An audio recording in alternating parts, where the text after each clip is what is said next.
Welcome back to Burgundy Drip Gold Trim. If you're here for the first time, please make sure you like, comment, share, and subscribe. Definitely make sure after you subscribe, you hit the notification bell. Now let's get right into this video. Back with a drip that hits and a trim that fits. Welcome back to the channel. I'm here to momentarily speak to you all about the extent of the injury for our star receiver, Pro Bowler Terry Mclaurin. Terry recently suffered a turf toe injury. Now I know that there's grades, and it's depending on the severity of the injury, he may have to miss a number of weeks. I personally believe he should just miss and sit out the first few weeks of the season. From what we've seen from preseason out of our young core guys, I think we can go probably 2 weeks with Terry on the sideline. Now, there's been some reports out, notably by ESPN's Adam Schefter. Washington Commanders wide receiver could be watching from the sidelines when his team takes on the Arizona Cardinals in regular season opener, per ESPN's Adam Schefter. The number one receiver is uncertain for the matchup after suffering a turf toe injury in the team's Monday night win over the Baltimore Ravens. Schefter adds, the injury typically takes multiple weeks to heal, and that it's too early to say whether the wideout will be ready or not come game one. I personally say, sit this one out, Terry. Sit this one out. We have a good young core. And another thing, you out there too long. I don't know why. I don't understand why. As far as like the second year players and the third year players like Diami and not Curtis. I'm sorry, I was about to say Curtis. And Dotson. It's very understandable why they're out there getting live reps. This time of the year is important to see live reps and to see the play concepts and to see pretty much what we're cooking up. And even for a vanilla offense, that looks way better than what we seen in preseason last year with Scott Turner. You cannot tell me you did not see a clear night and day difference. It's a clear night and day difference. Even with like this, just the scoring and the drives, we don't even see the ball move like that, consistently. It was a few brain farts with the holding penalties against the Browns. That was cleaned up. The line was better than it was versus the Browns. Y'all say second and third stringers. Again, this is preseason, a process of evaluation. People are trying to make teams. And even if they are on the second and third team, some of these guys, they have, played football. They understand the game. They might not have the same skill and level of dexterity as those that are first on the depth chart. They're still fighting for a spot on this roster, on these rosters. Other teams are looking at them. Teams are looking at our rosters, the Ravens rosters, the Jets, the Browns. They're looking at all their second and third teams, because if they get cut, they be like, oh, what? Wait, I may have some spots on my practice squad that I might want to fill up. You know what I'm saying? You never know how this is going to go and play out. This is the process of evaluation.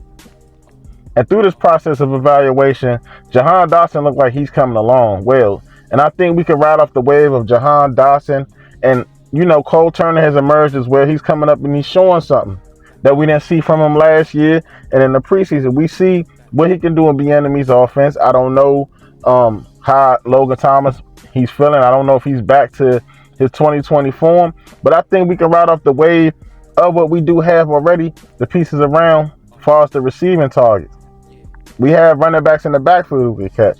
Terry is not top priority to play in the opener versus the Cardinals. It's not like we're playing like a team, like Dallas in the opener or something. I can understand people trying to put the pressure on. I can understand Terry being like, this is a big game. This is a big game. Not to discount and say this is not a big game, because to me, every game on this year's schedule is a big game, especially with Ron Rivera being on the hot seat, especially since EB coming in, all eyes are on him, waiting to see him, even if he's going to succeed, or pretty much waiting to see if he's going to fall flat on his face, because EB does have doubters and detractors. This also could get some Terry detractors as well, because Terry, a lot of people are like, oh, why is Terry top 10 on Madden? Why is Terry top 10 on all these lists? He's not that good. Look at his numbers. And nobody ever states the context around why his numbers are not 1,400 1,500-yard seasons because he doesn't have the consistent quarterback play these other guys are fortunate to have. Put Terry out there for a season with somebody that can do what Jalen Hurts did last year, and you'll see 1,500-yard seasons from Terry. You'll see that. You'll see that all the contested catches he makes, all the bad throws that he makes look great due to bad quarterback play. You can see he can even get open. He can run. He can do all of that. People try to discount his play on the field. So I know he probably feels like he has a monkey on his shoulder. You know what I'm saying? He has a chip on his shoulder that he has to get off and he has to prove. One thing about Terry, he has quiet confidence. He's not cocky, arrogant. He's not a diva. And this is why I guess him and Sam will work well. Same with Jahan. Say what you want about Ron. Ron has put some good core pieces in play as far as their character. He found some talent. He hasn't found like the what you say, the superstar far as the qualities go, and what you would consider a superstar with somebody would just like, oh, he's a star, he's a star. Like, yeah, a lot of these guys, they weren't like the top 10 coming out of college offensively on our side of the ball. Some of the guys were, considered top prospects on the defensive side of the ball. Some of these guys, they just came along and like, oh, where'd he come from? That's how some view in this fear of sports. In this fear of sports, this realm of football, people are probably like, oh, he wasn't a highly touted prospect. He probably wasn't. You don't know how somebody's going to play on the next level. You don't know how a lot of people, they perform better when they're under pressure. The human mind and body is very complex. There's limits and bounds and barriers people break through every day, and they exceed expectations. Terry Mclaurin is one of those examples, and I think Sam Howell will be as well. And I think De'Ami Brown being paired with his college teammate, he has some familiarity with Sam, and he has some comfortable, he's probably more comfortable. But as EB says, we want to be very uncomfortable, and maybe they both should come into this situation uncomfortable with no Terry Mclaurin out there, because we're so used to Terry being out there and bailing us out of situations. I like what I've seen from Jahan in the preseason a lot. Now, you see a lot of the people that was scratching their heads saying, oh, why are we drafting? Why are we trade up? I didn't have a problem with the pick because I did like Jahan as a prospect. I just thought we were just probably going to take like Chris Olave. He did end up going 11 to the Saints, but not to us. But we already knew Olave was more than likely going to be outside the top 10 if he wasn't taken before Garrett Wilson. We already knew that. If he wasn't taken before Drake London or Garrett Wilson, he was going to be outside the top 10 waiting for us. I didn't expect Jameson Williams to fall like that, but I guess like with an injury like that, I guess not too many wanted to take a risk on him. But Jahan has been balling. Jahan has really been balling. You got to give him his credit.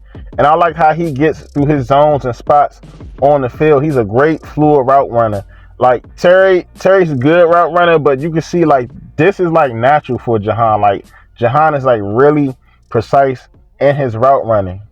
He doesn't have like the burner speed, but I get what EB means by he can use him as a Tyreek Hill like in his system. Like he doesn't have the cheetah speed, but Jahan isn't slow either. But I'm not gonna keep y'all around too much longer. Man, get up in that comment section, man. If you agree, you cool with me. If you disagree, please do so respectfully. And still, I'm trying to break through the YouTube algorithm system, so make sure that you like, comment, share, and subscribe. Till next time, peace, love, and blessings. Hail to the Washington Commanders.